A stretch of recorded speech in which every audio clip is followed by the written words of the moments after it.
Hi there, as in this video we're going to talk about the inside of the paper pattern. Hopefully you will have watched the video that talks about and describes the outside of the paper pattern, and we're referring to this new look skirt pattern that we're looking at. And so what I'm going to do today is go through the symbols and some of the terms that you will find on the inside of your pattern. So you've opened it all up and you've got generally a piece of paper or a couple of bits of paper that look a bit like this, and then you'll also have the pattern itself, which is generally on quite fine tissue paper, and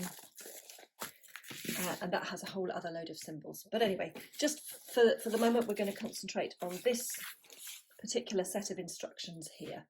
So as mentioned in the previous video, there are 7 pattern pieces. So as you can see from this particular diagram here, you've got 1, 2, 3, 4, 5, 6, 7, all marked, and they'll also be marked on the pattern pieces on here, and then a little description here that tells you what's what. So this is the image that you're doing. This is your skirt here, front view, and then the back view, which corresponds with the front and back view from the outside envelope of the pattern. So there are various symbols that you will find on your paper pattern. So I'm just going to go through some of these. And this brand, New Look, do quite a comprehensive little table of contents here, sort of like a guideline of what's what. But some other ones, particularly ones that you might download or that come free from magazines, may have a little bit less information on them. So it's really important that you know what these symbols actually mean. So here we're going to carry on studying your pattern markings. So you've got one here which is this line here, which is a straight line with arrows at each end, and this talks about the straight grain, or in some cases it's called the grain line. And it's important here that you place this at an even distance from the selvage or a straight edge of your fabric. So the selvage is the outside edge, which is often kind of slightly bonded so that the fabric doesn't fray. And you would want this to be this line to be in parallel with the edge of your fabric. And the next symbol here, 4, so you'll see that marked here on this here, and again on this piece here, and this one here. This means that you cut it on the fold. So you would perhaps fold your fabric in half, either lengthways or widthways, and then you would press this bit of the pattern would be up against that. So you place, when it would say place on fold, that's what it means. These are your lengthening and shortening lines, 5 if you have those. So for example, if you're quite tall and you need a little bit of extra length in the body or the legs, there will be lines on your pattern that would be the place where you would do it. And we've got other videos to help you with that. The seam allowance, so you'll have 2, sometimes patterns you'll have 2 lines. Not always, but sometimes. So one will be the line that you would cut the fabric out, and then the other would be the line where you would actually put your sort of seam or your row of stitching. And in this particular instance, it says 5/8 of an inch. So it's quite clear how much allowance has been made with the pattern for your seams, but that's referred to as a seam allowance. This little diamond here is notches, and sometimes you might have 2 together. They look a little bit like a W or an M, and you need to, when you cut out, you need to just make a little triangle going out from the fabric, and these you would use to match pattern pieces that need to correspond together. So for example, maybe if you're setting a sleeve, you'd have a notch as to where you would put the sleeve against the armhole. So these ones, number 8, talks about cutting lines. So for example, on this particular pattern here, it's quite helpful to show you. You've got different lines with a different, dots or dashes, and these correspond with a pattern size. Oh, let me get that the right way up for you, so it's a bit easier for you to see.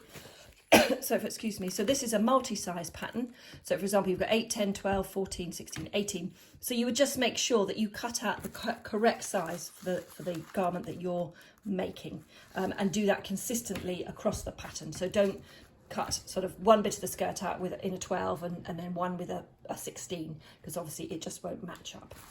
So next one here, we go on to number 9, which is tailor's tacks. So this is sometimes if you need to mark something, so you could either use tailor's tacks or you could use a bit of tailor's chalk, and this just, you know, it provides a useful little reminder for you that when you're sewing there's something that you need to keep an eye out for. And you would do them with a double thread. You make 2 loose stitches forming a loop through the layers, leaving the long ends, and you leave little tufts, and then it's quite easy for you to see them, but also when you come to finish the garment to be able to remove them. Other things to note about the pattern here, which is quite important when it comes to cutting out, particularly on patterns like this, ones that often, as I said, you download from the internet or from magazines and stuff like that, don't necessarily have this in different colours, but it's important to note that in some cases you might need to place your fabric sort of upside down on the fabric, so what would be classed as right side up or wrong side. So in this case, the shaded for number 10 is where the right side, so you'd see the right side of the fabric. Number 11, where it's blank, is the wrong side.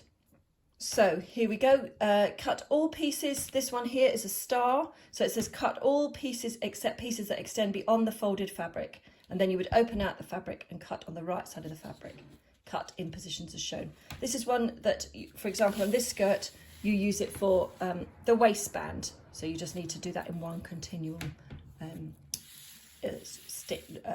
piece. And number 13 on this one here is a little, another little sort of star, a bit like an asterisk really. And this is for fabrics with or without nap. So this is something that we talked about when we were discussing the front of the pattern, and a nap is on a fabric, for example, like a corduroy and a velvet, where you've got, if you brush the fabric in one direction it feels smooth, and if you brush it back up the other way it feels a bit sort of rougher. And what you need to make sure is when you're making a garment with a fabric which has a nap, that the nap or the sort of pile of the fabric goes in the same direction across the entire garment. So what you wouldn't want is a skirt where you've got one bit where the nap is facing downwards, and then another bit because you've measured it incorrectly or done it incorrectly and it's going upwards, because then the fabric would look different. It would be a shade darker or lighter, and so that wouldn't be the finished look that you would want. Some other things which was ease stitch or gather, and in this, when you've got these markings here, that means you just need to loosen your machine slightly, and you would use the longest stitch, and this is to help match up 2 bits that perhaps aren't quite the same length. So if you were again setting something like an armhole, that you might have to add some ease to the arm, to the sleeve, to get it into the armhole. But there will be more on that in another video. This one here talks about the edge finish and things like neatening raw edges. So the raw edge is like the cut edge of your fabric, and you would always need to make sure that so that it doesn't fray, that you neaten it. And there's various ways that you can do it. I mean, the easiest is to use something like pinking shears to do like a zigzag cut, but that isn't particularly effective. You can use a zigzag stitch on your machine, or you can fold over once and then over again. And again, there'll be another video that goes into a lot more detail about that. Or if you're lucky enough to be blessed with an overlocker, you could use an overlock stitch to neaten that edge. But it is important to make sure that you do always neaten your edges, otherwise you end up with all sorts of problems with fraying. There's another, this pattern here particularly calls for something called interfacing, and interfacing, as you may know, is a sort of a material that you can use to stiffen or strengthen something, and in this case it's for the waistband, so it means the waistband doesn't sort of crumple or fold, and you would use interfacing. And there's a variety of types of interfacing, some which is called fusible, which means that you can iron it on, and some which is called non-fusible, or sometimes known as sew in, and that would be one that you would just sew alongside any other fabric that you're stitching at the same time. And that is always marked with this little, it's got like little sort of, almost like little hashtags on it that tells you that when you cut that out, that's the interfacing. and then there's another thing here called lining. So if you were to making something that was that you were lining, here's another. This is what you would use. That would be the symbol that you would see on a pattern. So it's got just little dots on it, and that says lining. So back to number 18. Here we go. So that's this little symbol here, and this talks about stay stitching. And again, you can see the sort of arrows marked from the shoulder through to the middle of the neckline. And we've got a video that goes into a lot more detail about stay stitching. But you use it to stabilise an edge that's got a bit of give in it, or bias, cut on the bias, for example.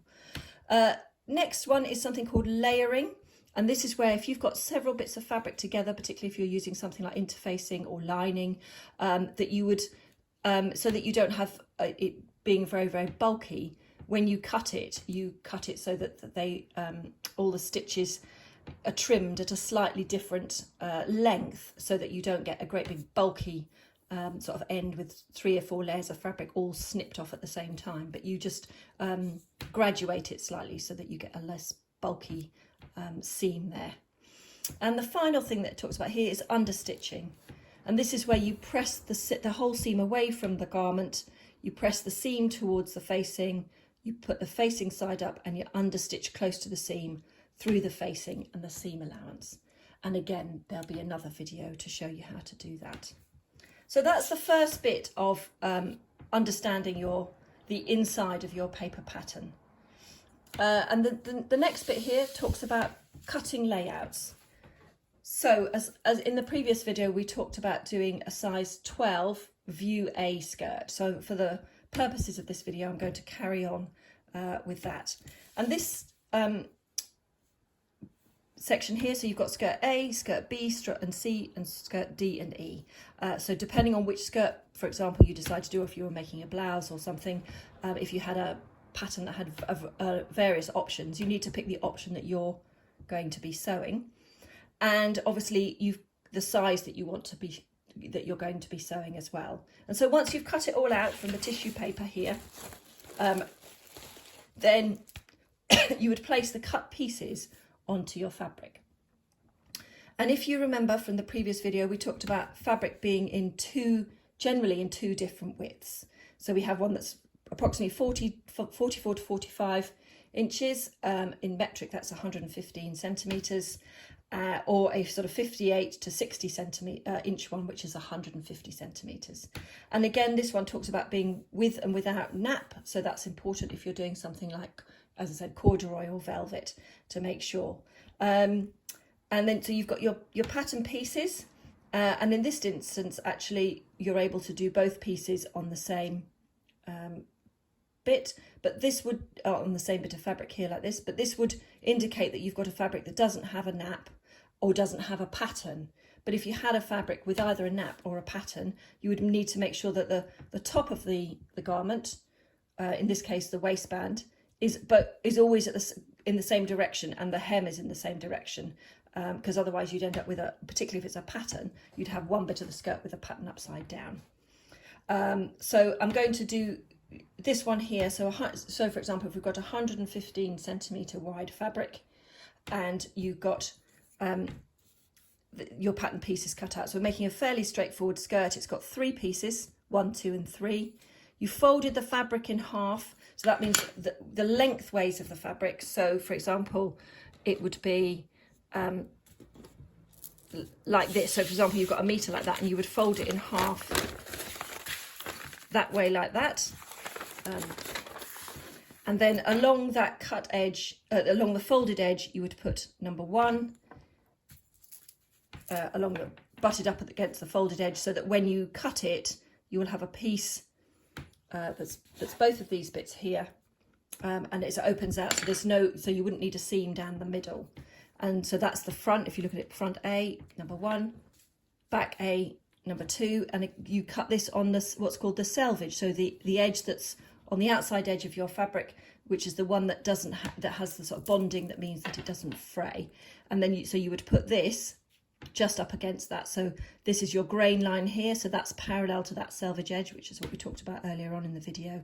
And then that automatically means that the skirt is at the right point in terms of the grain line matching. So you've got your front and your back here, and then this is your waistband here that you've just done, and again that's gone onto the folded bit of fabric, so you'll cut 2 bits of that out. If this video's been really helpful, please do press the like button and subscribe to our YouTube channel, Chitter Chatter Craft, and look out for new how-to videos. Thanks for watching.